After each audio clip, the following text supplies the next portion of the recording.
Hey folks, and welcome to Greg's Golf Shack. You know, home golf simulators are on the rise. You may have indulged over the holidays and got yourself a home golf simulator setup, which is really cool, but you might be wondering, what kind of golf ball should I be using? So I want to explore a little bit of that in this video and also share with you some of the things that I wish I knew earlier about a home golf simulator to help save the longevity of my impact screen, get the best kind of reads possible from the golf ball, just to improve that experience and get the most out of it. Now, I'm not going to suggest that there is one perfect golf ball that everybody should be using. At the end of the video, I'm going to share with you my preferences, but my goal is to give you information to help you make the best decision to decipher what golf ball you should be using in your home golf simulator. And folks, while you're tuned in here, I'd appreciate if you subscribe to the channel. Maybe like the video, drop me a comment, let me know what you think. Share the video with some of your friends if you think this information would help them. I'm a certified instructor with the Canadian Golf Teachers Federation. I want to help you improve your golf game and have more fun on the course. Your support would mean a lot to me and help me bring more content to you in the future. Now, in my opinion, and my years of experience using different simulators and launch monitors, I think there are 4 key elements we need to consider when making a choice of which golf ball to use. And those factors are suitability, performance, durability, and cost. But before we dive into any of those considerations, the first thing we need to make sure of is cleanliness. Do not use a dirty golf ball. Any kind of dirt or grime on the ball could affect the reads that you get and the performance, but most importantly, it will affect your impact screen. All that dirt and grime will transfer to that screen. In fact, don't use any kind of golf balls that have Sharpie or magic marker on them, or pen, or even stamped logos like post-production marketing logos. Any kind of logos that are not from the factory themselves, I don't recommend those. All that will transfer to your impact screen, ruin the quality of it. You want to make sure you're separating the golf balls you use outdoor from the golf balls you use indoor. Keep them clean, keep them spotless. I actually have a ball washer and a club washer here in my studio that I use to keep the balls clean. Even using those balls indoor, they can start to pick up debris and things from the hitting mats and everything, so I like to keep them clean. Cleaning your golf clubs is also very important because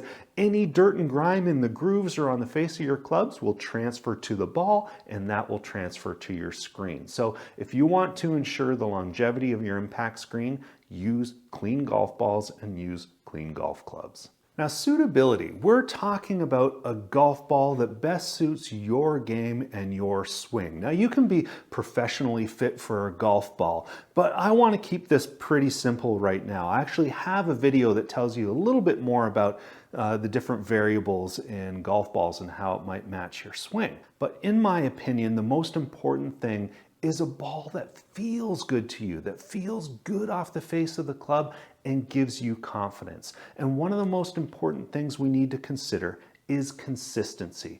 If you're one of those folks who just play whatever ball comes out of your bag, whatever ball you found in the woods, and you're also interested in improving your golf game, you're going to struggle because golf balls react differently as we strike them, and they feel differently. So we're not going to get the same feedback consistently if we're changing our golf ball all the time.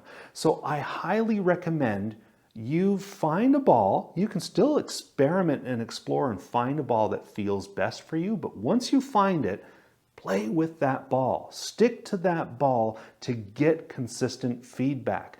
And it's important for you to use the same golf ball that you use out on the course on the simulator, because that's the information that we want to translate. We want the information we gather in the simulator to transfer out to our real game on the golf course. If we're using different kinds of golf balls, we're going to get different sorts of feels and different sorts of information. So make sure you use the same kind of ball and use something that feels good for you. Off the driver, off the irons, off the putter face. Now, some simulators and launch monitors will ask you to use their specific types of golf balls.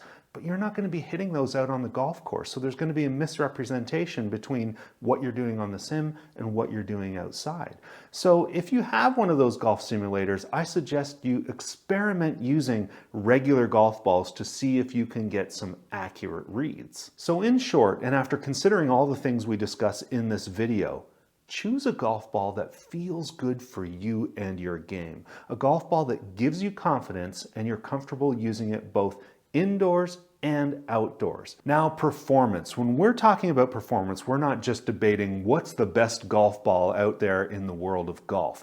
We're talking about what kind of ball is going to best suit your simulator or launch monitor and provide you the best data while also suiting your golf game. So let's consider a couple of external factors aside from the golf ball so we can give our simulators, our launch monitors, a fair chance to read these balls accurately. First, consider if your system is Doppler radar or if it's camera based. If it's a Doppler radar system, you're probably not going to get quite the same accurate ball data as you would off a camera based system, because the radar really just looks at the direction that the ball goes at impact and also can read the club as it passes through impact to figure out some estimates of what kind of spin rates the ball will have, but it's not going to actually give you accurate spin. And spin rates is an important factor when we're talking about ball flight. So a Doppler system doesn't really rely on lighting the environment or markings on the ball since it's not really reading that spin rate. Now, sometimes there'll be some special balls that might improve the accuracy of those Doppler radar systems, but then again, that's a specialized ball used for simulators. It's likely something you're not going to take out on the course. So is there going to be consistency there? So outside of feel, I don't think ball type makes that big of a difference at this point if you're using a Doppler radar system. So you could jump over to the durability section. But let's look at camera-based. Now, camera-based systems can provide a lot more accurate information since it can read the data points of ball spin. In fact, it can be pretty easy to estimate club data based on the ball data that is provided by camera-based systems. Because the ball is spinning a certain way, launching a certain way, we can tell what the club path and face is doing. But that's besides the point since some systems read club data, some don't. But ball spin, ball data is really the most viable. And that can be a whole other discussion on should you be spending thousands or tens of thousands of dollars on a simulator if you can get the information you need from something more affordable. Now, environment lighting can be really important for how our simulator reads the ball. Some simulators, especially ceiling mounted ones, might have their own lighting systems, but I find it's really important to avoid stark shadows being cast from one direction or another. I see a lot of people in really dark environments with a really bright small spotlight shining on the ball, which I think can cast shadows but also cause a lot of glare off the ball. Now, I've tried a lot of different variations, and what I've found is ambient lighting that avoids a lot of dark shadows can be the best case scenario. I'm using the SkyTrack system, which can be finicky with lighting, but I can use any type of ball now, and with my setup, I get minimal, if any, misreads at all. So even in this environment, I have a dimmer on these lights. I can dim it down just like this, and that seems to be pretty good. When I'm playing, the projector is on, but that doesn't cast across the ball, and I have very minimal shadows, and the system picks up the ball great. I even installed a hard spotlight. I've removed that one by now, but I had a little remote here that I could turn it on. Now, this is just an overhead light, so I could centralize the light that's coming into my system. Even that didn't quite work as well because I felt like that direct from above light was causing a little bit of a glare. So without that and just this light ambient lighting, I know it probably looks a little dark in the camera, but it works well for the sim. I can see around the room. When the simulator is on, that brightens up the room as well. Everything still looks really good on the screen. That seems to be ideal. So I do suggest avoiding the really stark spotlight, being in a dark room, and just find something. Experiment with different lighting scenarios to see what gives you the best reads. If you often get misreads just due to lighting, when you do get the system to capture some reads, it's difficult to trust it because how much has the lighting influenced those reads? Is it accurate? Now, accurate spin reading is really important because that has a lot of impact on how our ball travels through the air and how it reacts when it lands. A well-struck wedge could have up to 10,000 RPM of spin, and that's when the ball might stop on the green and spin back, or just one hop and stop.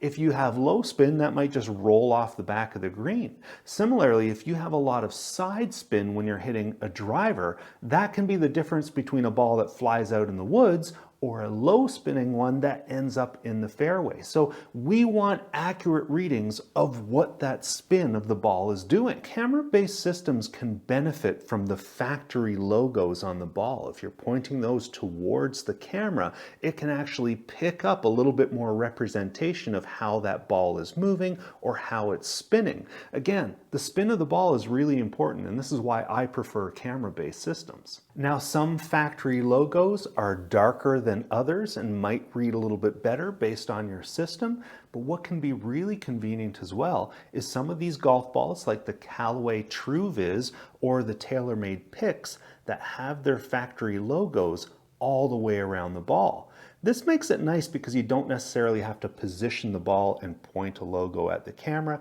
You can just roll it up and there's enough imagery on there that it can better read the spin that is being occurred by the ball. Now, some really high-powered camera systems will suggest they don't need to see the logo on the ball. They're so powerful that they can see the dimples enough to read spin, which is why you don't necessarily want to have a really bright spotlight shining down on it to wash out that surface area or create some sort of glare that's going to make it look a lot flatter than the ridges that are produced by those dimples. Now, no matter what kind of camera-based system you're using, I still think it's a benefit to utilize the factory logo and markings on the golf ball just to help enhance those spin rates and get accurate reads. But an important reminder, just because markings can help with the read of the ball doesn't mean you should be drawing your own markings on there with a magic marker or Sharpie. Remember, that's going to transfer over to your screen, and we don't want that. Now, we'll talk about the cover of the golf ball a little bit more when we talk about durability, but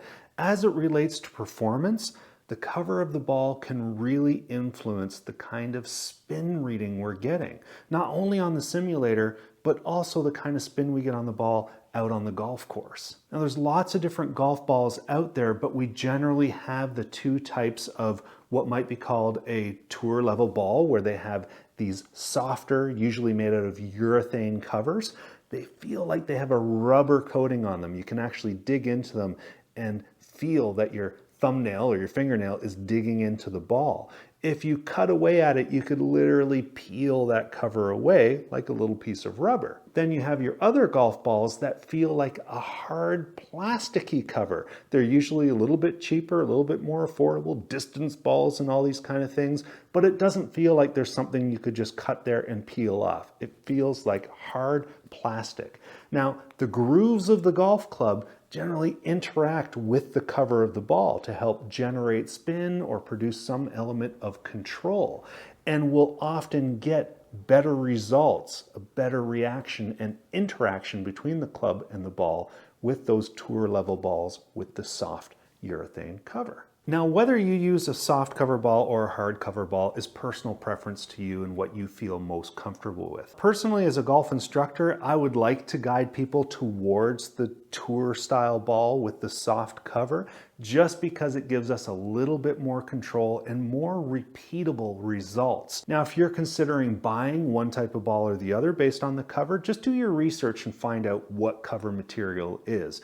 Urethane is probably what you're looking for, but don't be confused by the box. When you see a golf ball box that says soft, they're usually referring to the compression, how squishy that ball feels off of the club face. Now, compression is something that you might want to factor in your ball choice as well, but when you see soft on the box, it's not usually referring to the type of cover. So durability, it's a good place to start since we just were talking about the cover of the golf ball. But we also need to understand that golf balls have a life expectancy. And once you have an indoor golf simulator, you'll realize all too quickly that that life expectancy is shorter than you think.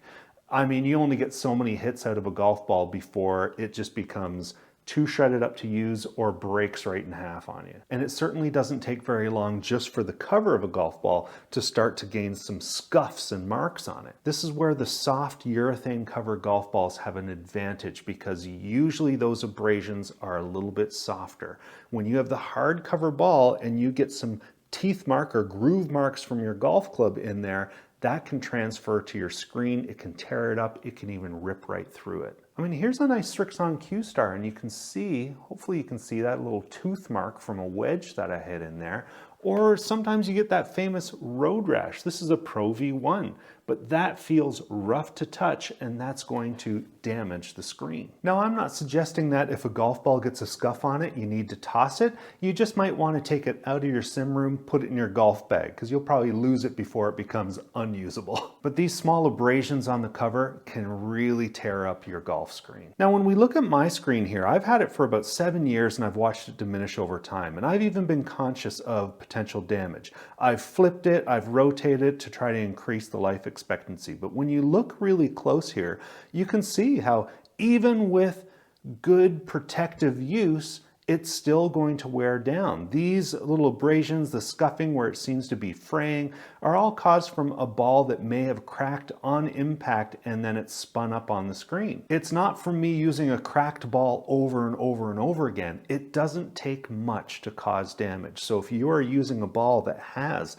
small abrasions on it, that is just going to tear things up. And I much prefer those tour level soft cover balls because there's less chance that those abrasions are going to be sharp. Now, as I said, all these balls will crack. I mean, I've got a couple of different Callaway ones here, a TaylorMade one. I mean, these are cracked right in half. This Srixon ball has a crack and it hasn't split open completely. But, you know, it's a toss-up between what's going to happen with the golf ball. Is it going to just crack wide open? Sometimes if you have a pretty resistant cover on it, you can feel lumps and bumps underneath like it's already cracked or broken or become misshapen inside. We have to be conscious. Check your ball every time you hit it and make sure that it's not going to be one that flies up to your screen and causes damage. Now, our screen is going to be subjected to some cracked balls hitting it. We just want to minimize that wherever possible. Now, I don't have an answer on what kind of golf ball lasts the longest, and that's not necessarily why we should be making our decision for what ball to use. Some companies will boast, here's a long-lasting ball to use in your simulator. But again, now is that a ball that we're going to be using out on the course? Because there's a consistency factor there. And promoting the long life of a golf ball is why I enjoy some of these, TruViz or Pix balls, because you can just roll them up, meaning you have a better chance at a different hitting location where the club hits the ball more often. Whereas when you have a golf ball that you're going to be, say, pointing the logo at the camera, there's a better chance that you're going to be striking that ball in the same spot more often. So if you are doing that, if you're using a simulator and a ball where you point a specific logo at the camera, make sure you rotate it around, position it a little bit differently so you can get a little longer life and you're not always putting the logo in the same spot so that impact zone is the same all the time. That's going to shorten the lifespan of the golf ball. Now, cost. I mean, affordability of golf balls is a serious consideration, especially since we've kind of revealed that all these golf balls will break or need to be retired so they don't cause any more damage to our screen. And this is why I don't really endorse buying brand new golf balls or, the most popular golf balls on the market. Even the TruViz and the Pix can be a little bit expensive. So we want to make affordable decisions. And personally, I never buy golf balls new. I always buy used golf balls and I buy them in bulk, usually from lostgolfballs.com. I never even get the high mint level 5 condition. I usually get level 4 near mint, which means the covers are intact, there's no abrasions, but it might have some markings on it, some stains or some logos. It might have some magic marker people have drawn on it, but not all of them. So what'll happen is when those golf balls come in, I'll separate them. the ones that are clean to be used on the simulator, and the ones that might have some markings on them that I'll put in my golf bag to be used out on the course. And then I'm using the same golf ball whether I'm indoor or outdoor. So to wrap up with my personal preferences, what I like to use, if I was willing to spend a little bit more money, or if I found a good deal on near mint or mint versions of the Callaway TruViz Chrome Soft, I think I'd go that direction. Even though the TaylorMade Pix is pretty nice, it has a harder feeling to me compared to the Chrome Soft, which feels a little nicer for me, for my preference, off the face of the club. And if it had that little soccer ball TruViz design, I know I'm getting optimal reads from my SkyTrack system.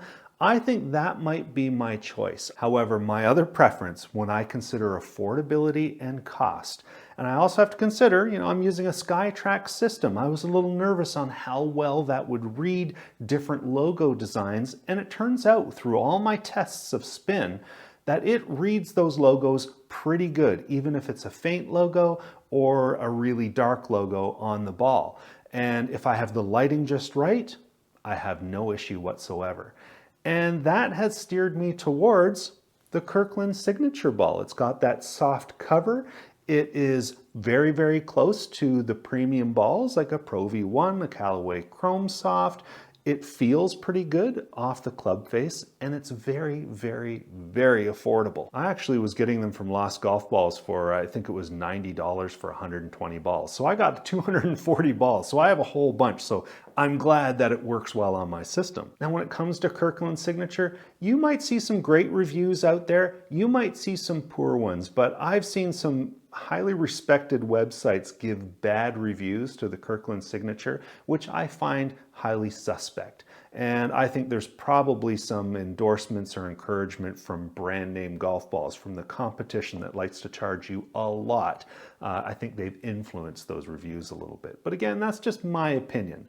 I've actually recorded my longest drives using the Kirkland Signature, and I've scored my lowest rounds in my golf history using the Kirkland Signature. And I experiment a lot. I change my different golf balls all the time just to experiment and see if I get improved results. So right now I've got a whole bunch of Srixon Z-Star that I'm using, and I like them. I like them out on the course. The more I've been using them on the sim, the more I find that as I do a little bit of damage to that cover, it translates and has a negative impact on my screen. So I'm moving away from those a little bit, and I've been experimenting with the Kirkland Signature, and I'm quite happy. So I think I'll be using these for the foreseeable future on my system to make sure that I get the most out of the golf sim and the longest life out of my golf screen. So I hope you folks find that information interesting, learn through some of the experimentation, some of the mistakes, and some of the experiences that I've had.